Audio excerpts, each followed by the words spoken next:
Bon lundi matin, j'espère que vous allez bien. Je veux d'abord souhaiter un bon anniversaire de naissance à notre ami Luc Faneuf. Cher Luc, je te souhaite la plus belle des journées.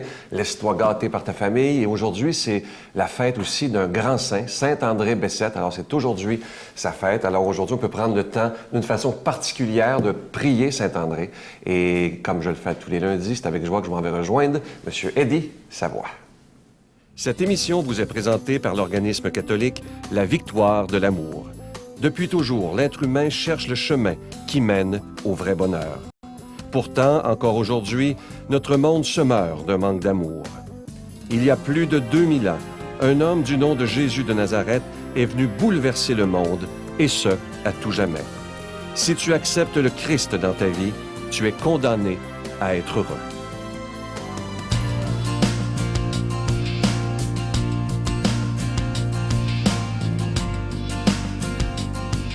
Bonjour, M. Savoie. Bonjour, M. Toujours une joie de vous revoir. Et moi, pareillement. Je voulais vous demander, quel est le prix à payer dans notre société, dans toutes les choses que vous faites, pour rester loyal? Mais, voyez-vous, naturellement, il y a des gens que dans leur vie ne sont jamais loyaux. Puis il y en a d'autres que pour eux autres, c'est très important. Moi, je sais bien que c'est quelque chose que j'ai toujours dit dans mon entourage, que ce soit mes enfants ou mes amis. Être loyal, c'est facile. Mais de ne pas être loyal envers les autres, c'est assez fatigant. Parce que tu as toujours quand même à surveiller ce que tu dis. Puis moi, je le dis toujours, une grosse partie de notre réussite a été parce qu'on a été loyal envers les gens qu'on travaillait pour, parce qu'on n'a pas toujours été des donneurs d'ouvrage. On a fait aussi de l'ouvrage pour les gens. Puis notre réussite a été parce qu'on était loyal envers nos gens. Puis pour nous, c'est important de livrer un bon travail, puis d'avoir des prix qui étaient quand même compétitifs.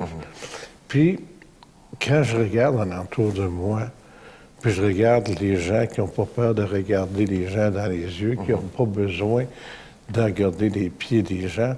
Moi, j'anime régulièrement des soirées anniversaires dans mes résidences. Des fois, il y a 200, 300, 350 personnes qui sont là avec leurs enfants.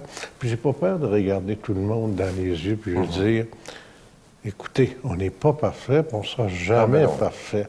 Mais une chose qui est sûre, par exemple, ce que madame ou monsieur ont d'augmentation, c'est tout le monde égal. Puis, envers nos employés, c'est la même chose. On a été les premiers, nous, à faire l'équité salariale à l'intérieur de notre organisation. Puis on n'a pas eu d'ajustement à faire parce qu'on avait toujours gardé un équilibre. Ça, c'est d'être loyal quand même envers les gens qui sont près de nous autres et aussi envers les autres. Puis vous savez, quand tu es loyal, puis tu arrives dans une institution financière, une organisation gouvernementale, c'est facile de leur parler parce que il n'y a rien qui traîne alentour. Puis c'est ce qui fait la force aussi d'une organisation, puis c'est ce qui fait la force d'une famille. Moi, la loyauté dans la famille. Je le dis souvent, hein? J'ai pas encore eu ma première chicane avec mon épouse. Puis, je réussis à travailler avec mes 16 enfants. Ça, c'est rare. Pas Travailler avec sa famille. chicaner. C'est parce que... C'est assez unique, ça, M. Savoie. Les choses sont claires. C'est très, très unique. Merci d'être ce que vous êtes, M. Savoie. Vraiment, c'est toujours une joie, une joie. Et je veux juste vous dire une chose, c'est que des fois, on prépare les chroniques et M. Savoie me dit, Sylvain, on ne prépare pas avant. Tu peux me poser n'importe quelle question. Ça veut dire que vous êtes un homme libre. Merci. Plaisir.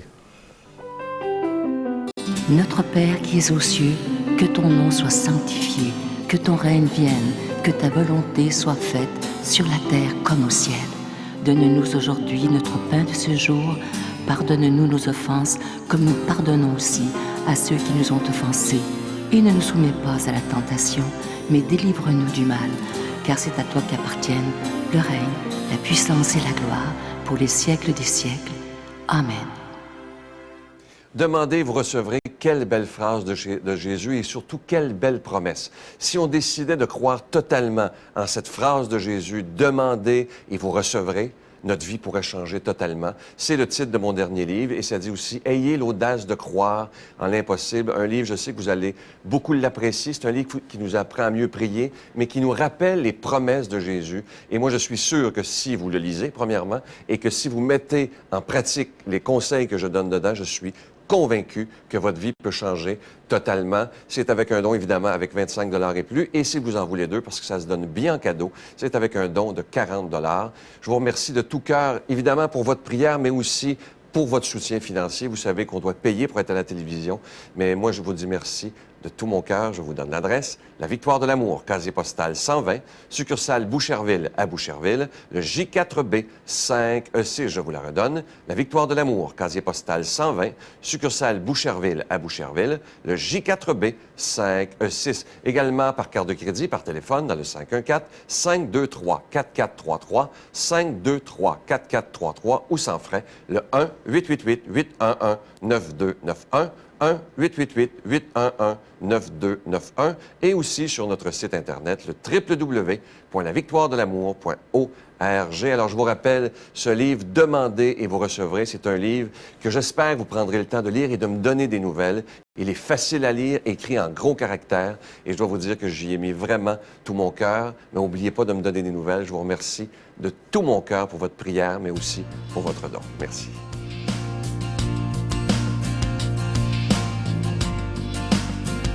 Aujourd'hui, pour la parole de Dieu, ça va rejoindre, je vous l'ai dit tantôt, celui dont c'est l'anniversaire aujourd'hui. Je lui dis encore une fois bonne fête. Vous pouvez même lui envoyer des beaux messages sur Facebook. Luc Faneuf.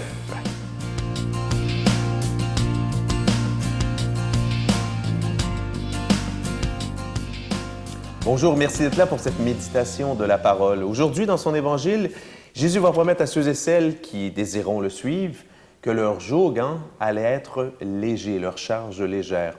Nous allons comprendre ce qu'il voulait dire. Demandons à l'Esprit Saint d'ouvrir nos intelligences à nos cœurs afin de recevoir cette parole de Dieu avec grande foi et afin qu'elle porte fruit dans nos vies. En ce temps-là, Jésus prit la parole. « Père, Seigneur du ciel et de la terre, je proclame ta louange. Ce que tu as caché aux sages et aux savants, tu l'as révélé aux tout-petits. Oui, Père, tu l'as voulu ainsi, dans ta bonté. Tout m'a été confié par mon Père. Personne ne connaît le Fils, sinon le Père, et personne ne connaît le Père, sinon le Fils, et celui à qui le Fils veut le révéler. Venez à moi, vous tous qui peinez sous le poids du fardeau, et moi je vous procurerai le repos. Prenez sur vous mon joug, devenez mes disciples, car je suis doux et humble de cœur, et vous trouverez le repos. Oui, mon joug est facile à porter, et mon fardeau léger. Acclamons cette parole de Dieu. Louange à toi, Seigneur Jésus. Aujourd'hui, c'est une journée un petit peu spéciale. Avant de vous parler du Saint-Frère André, je souligne que c'est mon anniversaire, pas parce que je veux recevoir de votre part des morceaux de gâteau avec des bougies, ou ça en prendrait beaucoup d'ailleurs, mais bien parce que je tiens à chaque année, j'ai une pensée très forte pour ma maman décédée. Vous savez, pour avoir accompagné mon épouse pour 4 accouchements, je sais ce que c'est de porter des enfants et de les mettre au monde, la douleur que ça représente, douleur physique, je dirais, mais aussi la grande joie spirituelle. Donc, j'essaie de, bien que, voilà, j'étais un peu un spectateur, je dirais, presque aveugle de ma propre naissance, j'aime bien me remémorer ce jour et remercier maman de m'avoir mis au monde, d'avoir eu assez de foi pour, voilà, me créer avec l'aide de Dieu et mon papa et me mettre au monde. Aujourd'hui, c'est la fête aussi du Saint-Frère André. Évidemment, il y a beaucoup de choses qui ont été dites sur le Saint-Frère André. Mais ce que je trouve absolument extraordinaire, c'est quand même, c'est un de chez nous, le frère André, un tout petit. On dit qu'il savait à peine lire et écrire. Mais ce qui est extraordinaire, il est devenu orphelin très, très jeune. Il s'est retrouvé seul.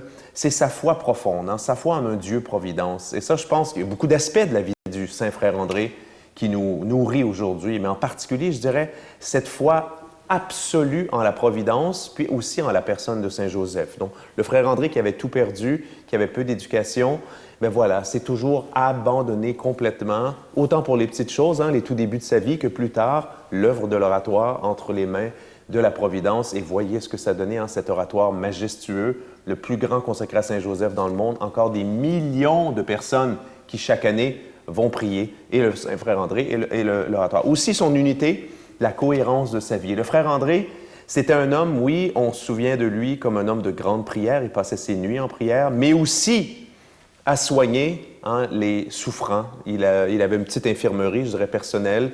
Il frottait les gens avec l'huile de Saint-Joseph. Il priait, il les faisait prier. Évidemment aussi, il recevait les gens comme ça de 6 heures le matin, je dirais, à minuit le soir pour les servir. Donc vraiment, cette unité entre la parole, la foi, la prière et l'action, faire des choses par amour pour les autres. L'Évangile d'aujourd'hui, évidemment, c'est de toute beauté parce qu'on voit Jésus qui... Évidemment, Jésus est venu, sa mission, réformer la loi juive, n'est-ce pas? Parce que les Juifs de l'époque, ceux qui étaient chargés d'enseigner la foi, l'avaient mal comprise. Hein? Ils avaient, d'une certaine façon, fait de la Torah mal comprise un absolu. Et Jésus a voulu mettre de l'amour là-dedans, hein? Comme une de mes amis qui dit souvent à ses enfants, lorsqu'ils se parlent entre eux de façon un peu rude, « Mets de l'amour dans ta voix ». Alors Jésus est venu faire ça, hein? Demander aux chefs pharisiens de mettre de l'amour et dans leur voix, mais surtout dans la Torah. Et Jésus a constaté très vite que les élites religieuses, hein, ceux qui étaient instruits, peut-être à cause de leur orgueil, refusaient son message, sa réforme, hein, cette simplification de la religion de l'époque. Mais Jésus a constaté aussi, avec cette immense joie, que les petits, les humbles, la plupart très, très peu instruits, le suivaient, comprenaient, trouvaient juste et bon, n'est-ce pas, ce message libérateur sur Dieu, un Dieu qui est amour. Parce que Jésus venait leur révéler, oui, le Dieu qui est Abba, le Dieu qui est Père, plutôt qu'un Dieu, je dirais, presque épeurant, n'est-ce pas, un Dieu des prescriptions qui est là pour comptabiliser tes bonnes actions, puis as-tu respecté telle prescription de la loi? Là? Non, un Dieu qui dit, je vous aime, je suis un Père de miséricorde. Et ça nous parle aujourd'hui, hein? Quand des fois, comme les Juifs à l'époque qui se sentaient écrasés hein, par cette image d'un Dieu qui compte, qui va envoyer tout le monde en enfer, tout ça. Non, un Dieu qui est amour, un Dieu qui est miséricorde. C'est cela que Jésus est venu révéler au monde. Et c'est cela qui doit nous faire vivre. Et cette phrase absolument bouleversante, hein, qui était la préférée du bon père l'archevêque, le jésuite, qui m'a tellement aidé hein, dans ma vie spirituelle, « Car je suis doux et humble de cœur ». Imaginez, Jésus, c'est la bouche même de Dieu. Et Dieu nous dit, « Je suis doux et humble de cœur ». Demandons à ce Dieu de nous bénir, lui qui est Père, Fils et Saint-Esprit. Merci d'avoir été là. Bonne journée. Je vous salue Marie, pleine de grâce. Le Seigneur est avec vous. Vous êtes bénie entre toutes les femmes, et Jésus, le fruit de vos entrailles, est béni. Sainte Marie, Mère de Dieu, priez pour nous pauvres pécheurs, maintenant et à l'heure de notre mort. Amen.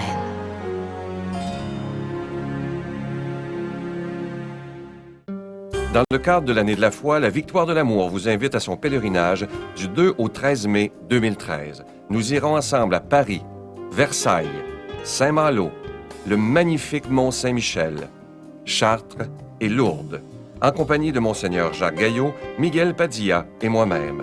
Célébration eucharistique à tous les jours et enseignement.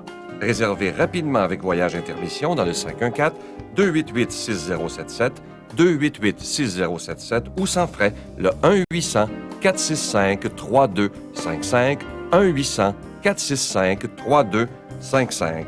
Venez vivre des moments inoubliables en compagnie de celui qu'on appelle Monseigneur des Autres, Monseigneur Jacques Gaillot de Paris. En terminant, je vous invite vraiment à vous procurer ce nouveau livre que j'ai fait, « Demandez, vous recevrez ». Ayez l'audace de croire en l'impossible. Moi, je vous dis, c'est un tout petit livre, mais qui peut tellement nous aider. À date, des milliers de personnes à travers les années se le sont procurés. Et c'est une promesse de Jésus. Demandez et vous recevrez. Et j'aimerais que vous m'en donniez des nouvelles si vous le mettez en pratique. Vous savez que vous pouvez le commander à notre bureau, évidemment. Je vais vous souhaiter la plus belle des journées. Et moi, je vous attends, comme toujours, demain matin. Bye-bye. Mais qu'est-ce qui m'a ramené à ça, c'est à l'âge de 12 ans, quand j'ai été droguée et violée par mon ex-beau-frère. C'est à ce moment-là que j'ai réalisé que je me sentais sage, je me sentais pas pure, je me sentais à part. Puis d'ailleurs, c'est à ce moment-là que j'ai commencé à geler mes émotions. La Victoire de l'amour remercie de tout cœur les Résidences Soleil de leur accueil si chaleureux.